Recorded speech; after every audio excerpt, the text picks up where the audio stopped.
What does that do, the snapping? Just testing. Looks like we've already got some people going in. Just to the office? Yeah, just to the office. But maybe From the New York Times, I'm Michael Barbaro. Hello. How are you? This is The Daily. They're here today to hear what Michigan thinks about the race between Abdul El-Sayed and Haley Stevens. And I think this A few days ago, my colleague, political correspondent Michael Kruse, traveled to Michigan with two producers from The Daily, Asthaa Chaturvedi and Anna Foley, to report on the most closely watched Democratic primary of the year. Welcome to Michigan. A race for U.S. Senate that not only tests the growing appeal of left-wing populism, but could also mark a turning point in a long-running debate among Democratic voters about the importance of electability. How many of you are going to vote on Tuesday, August 4th? It is Tuesday, August 4th. So, Michael Kruse, happy to have you on The Daily. I believe this is your first time on the show. It is. Long-time listener, first-time caller. Happy to be here. Well, I'm a longtime admirer, so I'm glad to have you. You just got back from a reporting trip to Michigan with two producers from The Daily, and I wanted to start by asking you to explain why, in your mind, the Democratic primary that's happening today in Michigan is such an important moment in this long-running battle over the future of the Democratic Party. It is, to date, the most important moment in this whole midterm cycle when we are thinking about the question of what the Democratic Party is and where it is headed. Because I think in Michigan, we have the purest test yet of whether a progressive vision of the Democratic Party can succeed in American politics. In the last year or so, we've seen compelling progressive victories, but in a certain kind of place, in blue places. Zoran Mamdani in New York, congressional primaries in Philadelphia and Denver. Graham Plattner felt a little bit like a test case, but his scandals, the way his campaign ended, hard to sort of extrapolate grand conclusions from Maine. Right. So here in Michigan, we have a race that feels like a much better, truer test of this fight between progressives and moderates. And that's because, Michael, this race is happening in a swing state in the middle of the country. Trump won here in 2016 and 2024. And if the progressive candidate wins this election in Michigan, it would really reorient our understanding of the progressive movement's appeal in our politics at this point in time. Right. And just to put a really fine point on it, it would show that in places that we think of as inherently moderate, Democratic primary voters are ready to lurch meaningfully to the left. And of course, this test case you're describing is happening in a race where the stakes are already quite high just based on the math of the United States Senate. Right. This is a Senate seat that Democrats almost have to hold if they have any shot of flipping the Senate. And whichever Democrat wins on Tuesday has a formidable challenger come November, because Mike Rogers, the Republican waiting for one of these two candidates, ran for Michigan's other Senate seat 2 years ago and lost by not even 20,000 votes to Alyssa Slotkin, very much a more centrist, more moderate Democrat. So the question of who comes out of this primary is critical for Democrats' hopes this year. So introduce us to the two candidates who embody this latest chapter of that long-running clash between the incrementalists, the moderates, and the progressives who would like to bust it all up. So the more progressive candidate is Abdul El-Sayed. I'm running for U.S. Senate because in the state that built the American dream, it shouldn't be this hard just to get by. He's 41 years old, a former gubernatorial candidate in 2018, former public health official.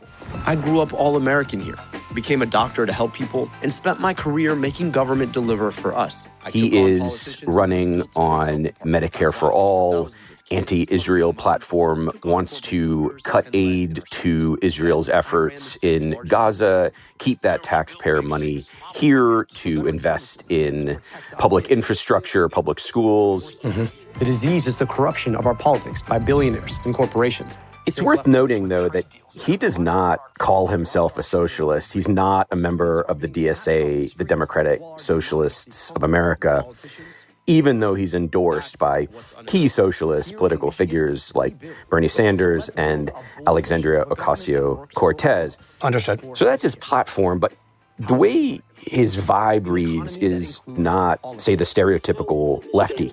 And yeah, I'm a bro with a podcast. To dig into the epidemics America's facing of economic and He's health insecurity. Quite conventionally charismatic.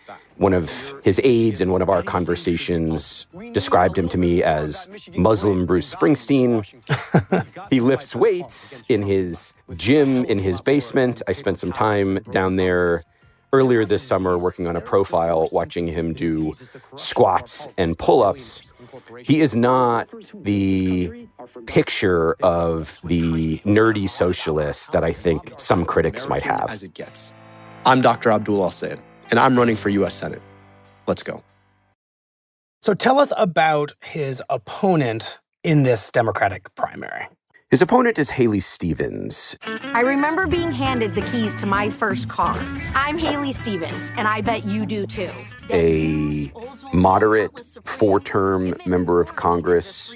She is 43 years old, so similarly aged, but much more of an old-school type of politician. As chief of staff to President Obama's auto rescue, we helped save over 200,000 Michigan jobs and stabilize our economy. She has worked in various presidential administrations or campaigns. Her basic pitch is, I'm a legislative workhorse, not a show horse. Incremental changes to health care, aid should continue to support Israel. She is by far and away the most AIPAC-supported candidate, not only in this race, but in any race ever. Wow. She is the pick of the Democratic establishment. Growing up in Michigan meant being surrounded by innovation, ingenuity, and pride in hard work. And she makes the case that she is made in Michigan, the classic Michigander.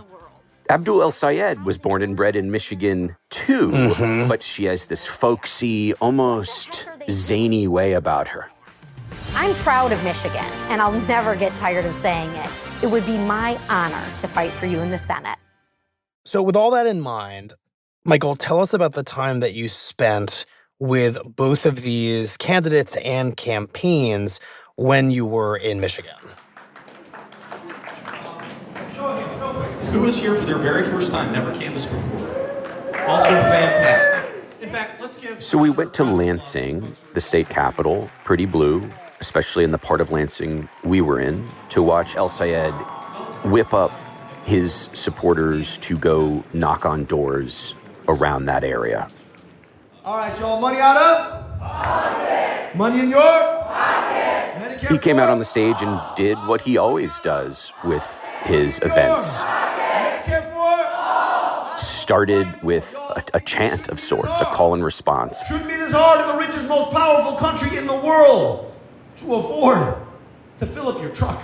Shouldn't be this hard to get a second bag of groceries. Shouldn't be this hard. He talked about how politicians, elected officials need to respond to their constituents more than their donors. Doctor, how are you going to pay for that?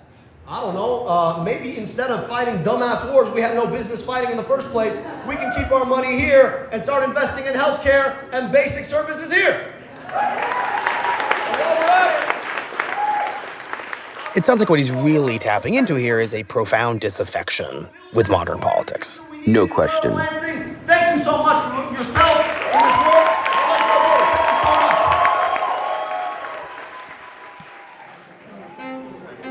Thank you so much. So we're out for the UAW. I'm an esthetician. So I'm a student. but I work at a daycare. The people we talked to at the event. Why are you Team Abdul? Everyday Americans are not being heard and represented by their government. They talk about a real disaffection with politics as usual. Money out of politics, APAC, it's obscene how our money is spent in...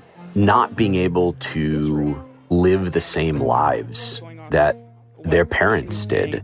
Like, I graduated high school in 2020. So basically, as long as I can remember, things have been getting, significantly worse. Can't afford their rent, can't afford health care. This is not the future I want for my kids. And a sense that Democrats are very much part of the problem, too.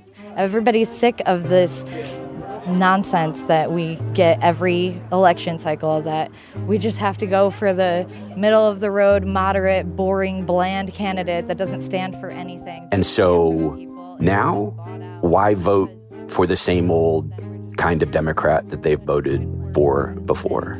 At the end of the day, I don't want crumbs. I just want health care. What is it like when this room full of volunteers then heads out and attempts to make this pitch to voters in Lansing? Hi, how are you? So we ended up tagging along with a volunteer named Mary. I couldn't help but notice your vote for Abdul bracelet. I've got my friendship bracelet. It's fine. White woman, 70s, retired. She had been a school teacher. She had been a lobbyist for the United Auto Workers Union.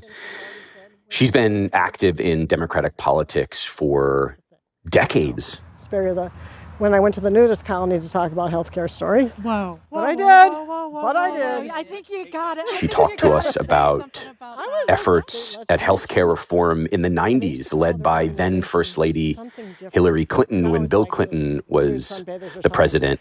And this guy's like, will you come talk about healthcare? When you pitched them, were they wearing clothes? No. But now... The money in politics thing is the thing that just sticks with me. And the need for new ideas and new people. She, I think, has felt really let down by Democrats that she voted for, that she knocked on doors for. It's like a sports team. You don't change the players, you're going to get the same result. And now is so much a supporter of El Sayed that she knocks on door after door after door around Michigan on his behalf. She sees the thing that in her mind, all these previous Democratic campaigns and even elected officials have failed to deliver. Correct. Changes, which is why I'm out here busting my ass. I'm like, this is the hill I'm going to die on. This is the one. So here we go. And how did it go for Mary when she's knocking on these doors? So we're going to start over here. We were in kind of the suburban outskirts of Lansing. Hi there. Hi. How are you? Good, how are you? Surprise, you're on candid camera. Kidding. Yeah. My name is Mary. I'm a canvasser for these candidates. Do you think we can count on your support? Oh, yeah, I actually sent in my absentee ballot. So. Excellent. Okay. Well, thank you. Many of the doors she knocked on were already El Sayed supporters. I know. I love that. Yeah. Are you on board too? Oh, yes. Okay, good. He's my husband. Yes, I know. Trust me. Yeah. I've got one at home too. To be quite frank, please. I'm not a big Bernie supporter. Okay. We did encounter, though, some people who were more skeptical. What I'm seeing with the Democrats is a lot of them are going further left than they used to be, like woke and words like socialist. So I'm not really sure what's going on. For instance, this guy, John, former Republican voter, at this point wants Democrats to take control.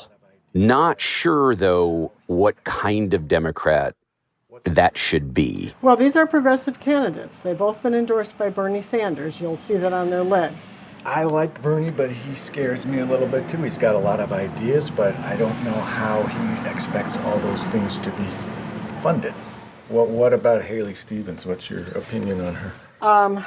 Haley Stevens' campaign She's taken all kinds of corporate money. She's getting all kinds of money from AIPAC. That is not acceptable. He wanted to know, I think, more about Haley Stevens, and he wanted to know with them. Who's more likely to beat the Republicans?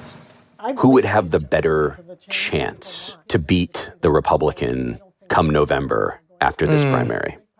He's invoking that classic Democratic concept of electability that has dominated Democratic politics, you could argue, for quite some time, all the way back to Hillary Clinton 2016, Joe Biden 2020, and it sounds like is still a factor for a certain kind of Democratic voter in 2026. And supercharged by the specter of Donald Trump and Republicans who have his backing. Who can beat Donald Trump and these kinds of Republicans? What is the right kind of Democrat?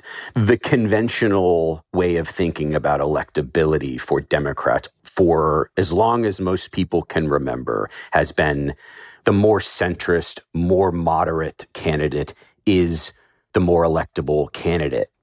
So what does Mary, as you're standing with her, say to that electability question that a voter like John is asking?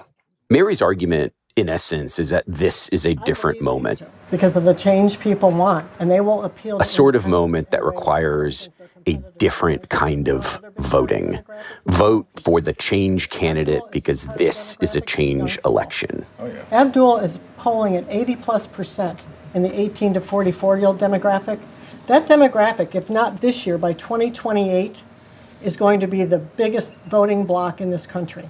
Not us. If they'll vote. If they'll vote. Absolutely. But there's a lot of enthusiasm, and I think if the Democratic Party is looking at its future, it's got to take that into consideration. And in that sense, she's arguing El-Sayed is electable. Is electable because the electability question itself has changed because of where we've gotten to in politics, because of the sense that voters across the political spectrum feel like politics is unresponsive, is so irreparably broken that we need to do something so very different. And the different candidate here, and therefore perhaps actually the more electable candidate, is Abdul El-Sayed rather than the moderate. I can't guarantee you which way I'm going to go. I was kind of leaning toward Stevens, but one thing I can tell you for sure, I don't know who I'm going to vote for, honestly, but it's not going to be a Republican. So I hope that makes you feel a little bit better. Makes me feel better about November, but I'm hoping you'll be with us when you actually fill it out. Okay. But most of all, I appreciate you listening. And that's the question here in Michigan. Mm-hmm. Does electability at this point mean something different? Or does it mean what it's always meant? That the candidate more like Haley Stevens is, in fact, the most electable candidate.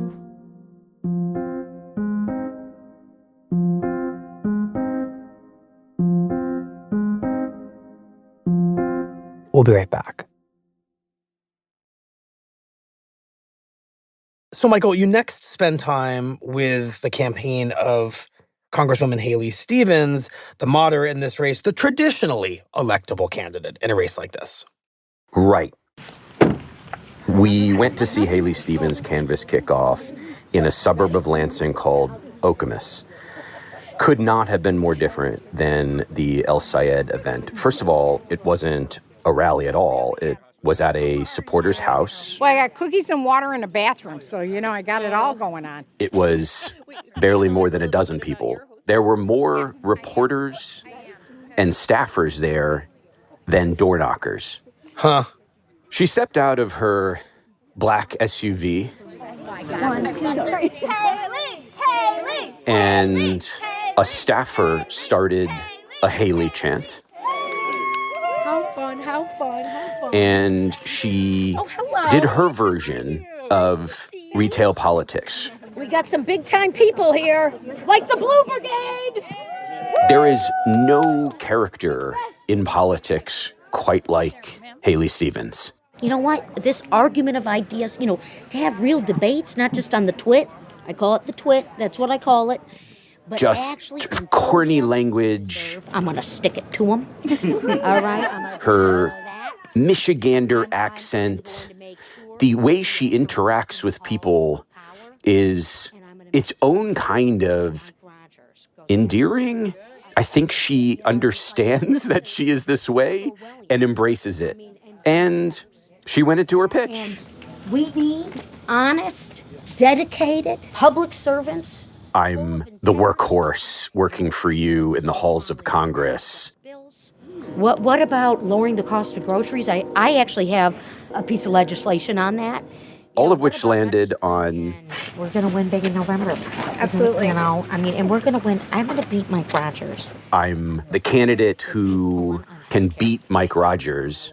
And her proof? There certainly has been consistent evidence that the Republicans want to run against Abdul. Mike Rogers leaked a phone call to that tune. Mike Rogers essentially says so himself. He thinks it makes it easier for him to win. Says that he would rather run against El Sayed than against her. So electability is explicitly Haley Stevens' argument, so much so that she says, look, my own Republican rival thinks that I'm the most electable, fears me the most. Right. I'm going to make sure that we are heard in the halls of power, and I'm going to make damn sure that Mike Rogers goes back to Florida. Thank you. So after Stevens made her remarks, we all split up, and Excuse me, hi. one of the daily producers I was with, Anna, she spent a bunch of time with two door knockers. And have you been in Michigan your whole life? Nope, but I've been here 50 years. There was Alyssa. I'm really proud to be a Michigander. She's a former librarian, originally moved to Lansing for grad school, never left. Okay, so you're going to drive? Yes. She was joined by Marie. A Chevy, very classic Michigan. Yeah. No doubt about that. She's a former elections clerk. Then I retired and I became a precinct chair, and then... You said I'm not done. I got more elections in me. Who just can't quit politics. Can you tell me what you like about Congresswoman Stevens? I just like her record, what she's done, and I feel like her moving from the House to the Senate, she's just going to be ready to run. And we love her accent. Alyssa and Marie had knocked on doors before, but this was their first time canvassing for Stevens. So we've got two on this side, two on that side. They got to a neighborhood about 5 minutes away from the Stevens event, just a couple hours before it got dark. They were dropping off a lot of flyers because a lot of people weren't home or weren't answering. The people they did talk to, though, seemed fairly Stevens-friendly, including an older black man named Julius who didn't answer his door but did talk through his doorbell video camera. It's very modern. Have you heard of her? Oh, yes. Have you voted? Have you voted yet? Not yet. I plan to vote for her. Oh, terrific. Yay. Oh, thank you so much. Julius was a fan of Stevens. He was actually so on board that he said Alyssa and Marie could put a Stevens sign in his yard. That's like, when you're canvassing, that's the thing. Like if you can get a sign. And after Alyssa and Marie were done, And this is my first interview I've ever done through a Ring doorbell. So Anna stayed back and asked Julius a few more questions about why he was interested in Stevens. But she worked on some very important issues with Obama. That itself is a selling point. You're a fan of his. He was familiar with her work years ago for the administration of Barack Obama. Obama hasn't endorsed Stevens, but there's an association that I think still matters to a certain kind of Democrat in Michigan. And I think that the governor has endorsed her. He was familiar with the people who've endorsed her. Gretchen Whitmer, the governor. Gary Peters, the senator she's trying to replace. These establishment endorsements that are a bonus, a sign of electability for Julius. So did you ever consider any of the other candidates? Did you ever consider Abdul? Oh, yes, I've considered Abdul. I'm thinking about who will have the best chances of winning the election. The general. Yes. It sounds like Julius is the kind of voter that the Stevens campaign is bending backwards to get. He's appealed to by the very establishment credentials that she presents as her calling cards in this campaign. No question. Her core constituency is traditional Democratic-based voters, Black voters, older voters, perhaps more moderate, who still see themselves as more moderate, a much more pragmatic Democrat. Without them, she cannot win. I think it's time to stop. I agree. So Alyssa and Marie wrapped up. They were ready to go home, but before we all left, we talked to them a little bit more. How do you feel about the AIPAC money? Oh, I don't feel great about it. Do I wish that she wasn't taking that money? Yes. What I wish we could do is stop with the purity tests, because I think both sides are absolutely guilty of it. It was interesting, even as they knocked on doors for Stevens, Marie did have some reservations about all the AIPAC money. That we've got this real schism between so-called establishment Democrats and Democratic Socialists, and I find that to be a bummer because I support everything that a progressive would support. I support the platform, but somehow or another I feel like I'm relegated to a pearl-clutching baby boomer, but which I don't think I am. If you support, like you're saying, like a more progressive agenda, how does that lead you to, someone who is a little bit more moderate? I think it takes a lot of people to get stuff done. It's great to have all, lofty ideals. We all have them, but to really get stuff done that impacts people every day, we got to have some bipartisanship. And but Marie said, at the end of the day, we need someone who can win, someone who can get things done in Washington. It is important. Electability is important. She has the best chance to beat Mike Rogers. That would not ever And be the only reason Marie and Alyssa both still see her as the more electable candidate than El Sayed. Well, thank you so much for being so open. Yeah, of course. It's striking to me that even a volunteer door knocker for Stevens like Marie, who's giving up pretty meaningful amounts of her time to do this work, is very freely telling you that she sees Stevens as imperfect, but electable enough.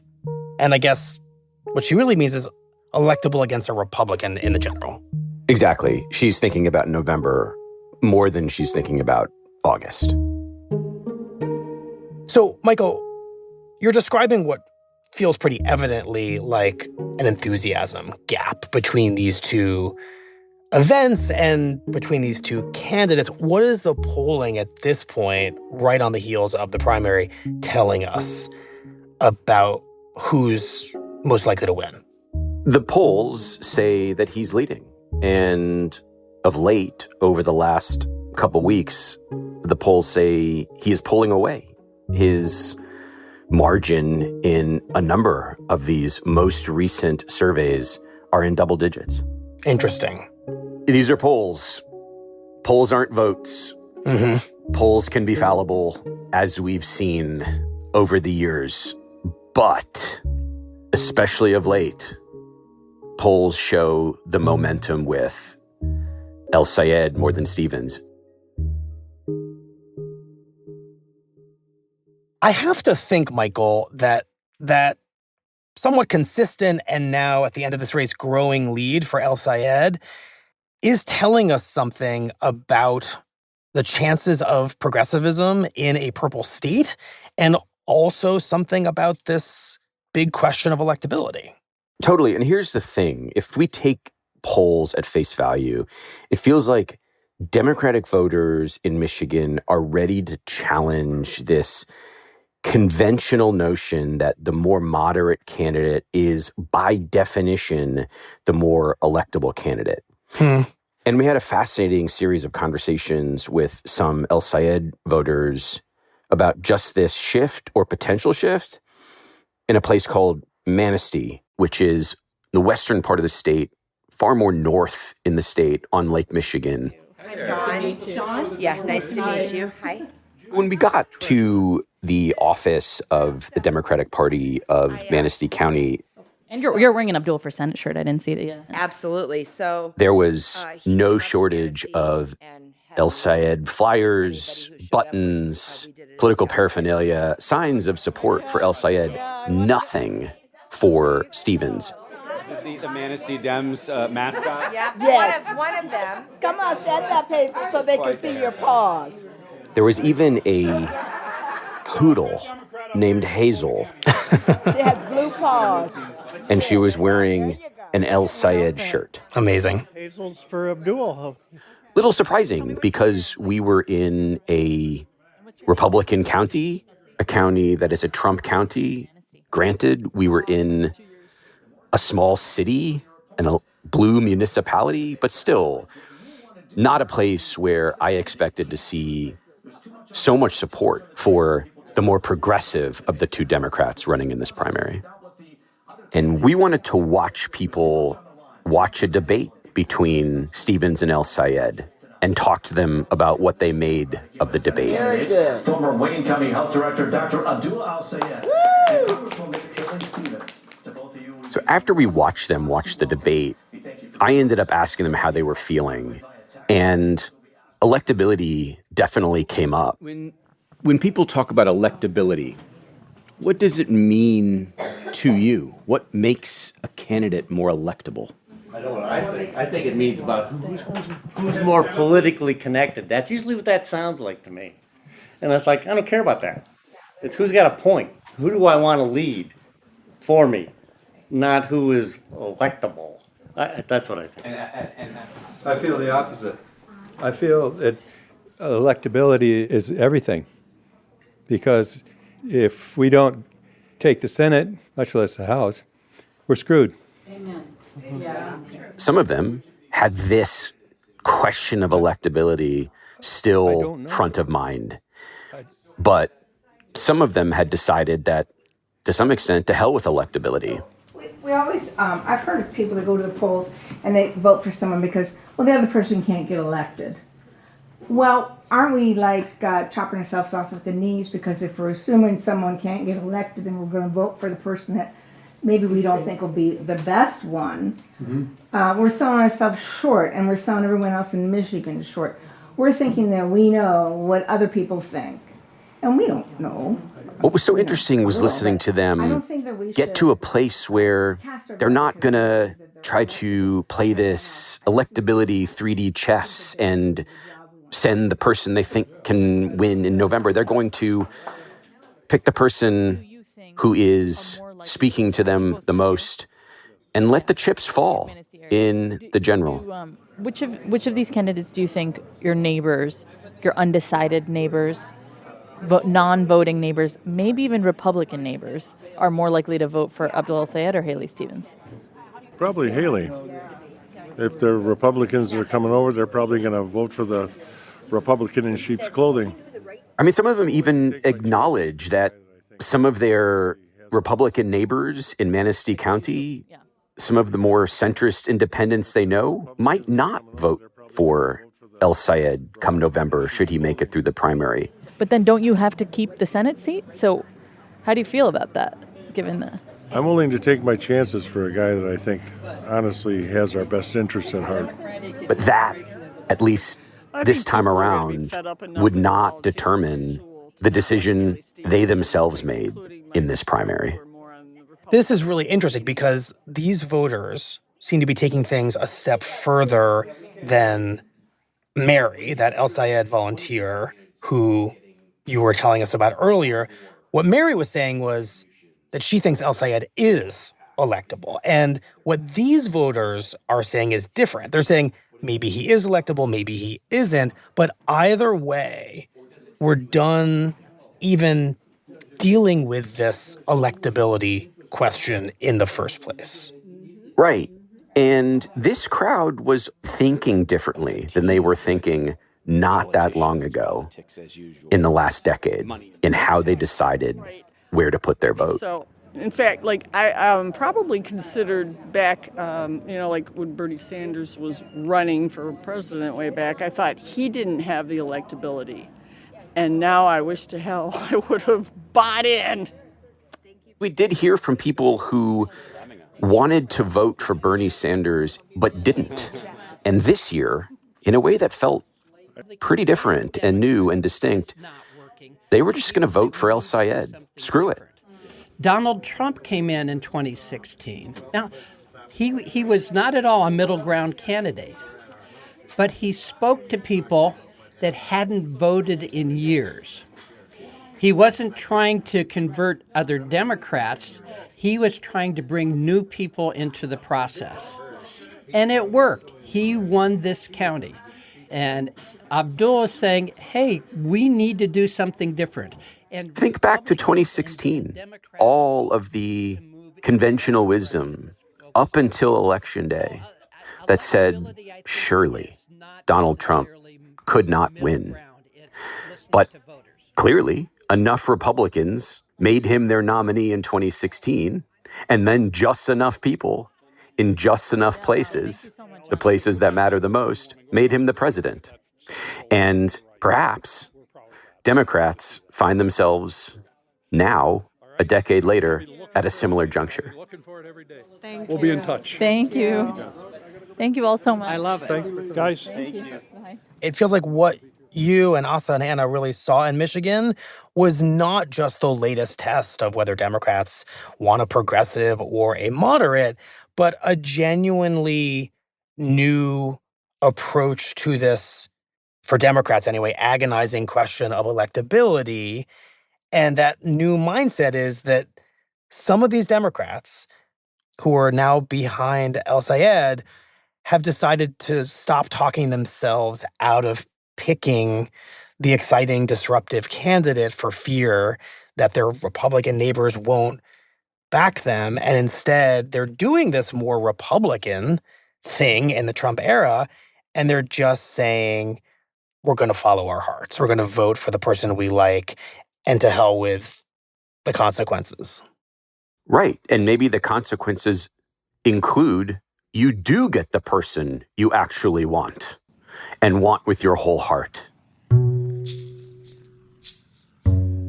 There is no shortage of voters across the political spectrum, not just Republicans, who are so angry at politics as usual, at the system, that they're willing to just say, you know what? It's time for something different. It's time for something new. It's time for the change candidate, even if we are being told that the change candidate is not the electable candidate. Mm-hmm. Maybe the change candidate is the electable candidate. Maybe electability is something totally new in 2026 on both sides of the political aisle. Oh, Michael, thank you very much. Thank you.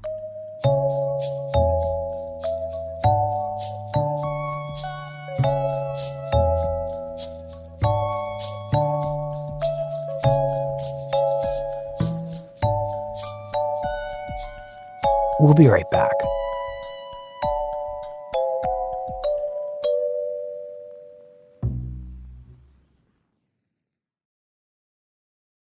Here's what else you need to know today.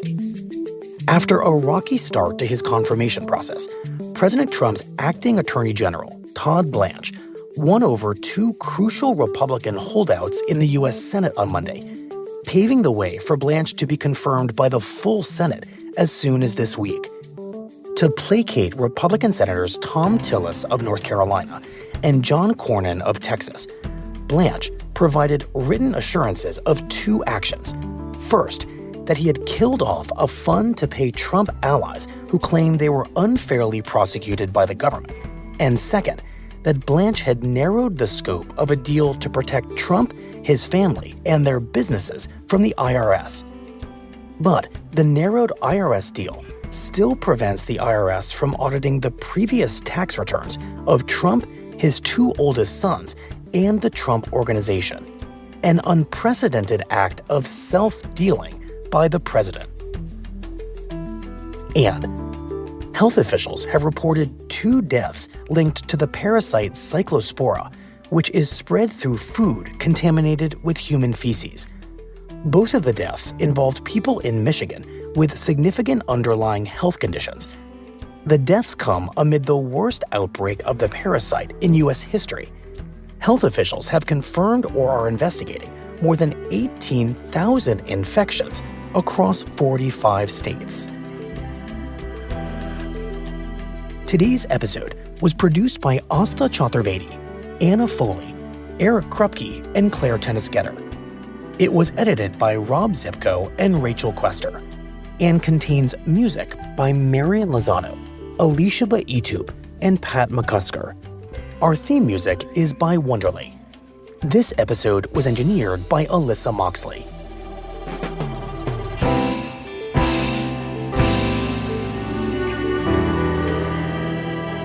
That's it for the Daily.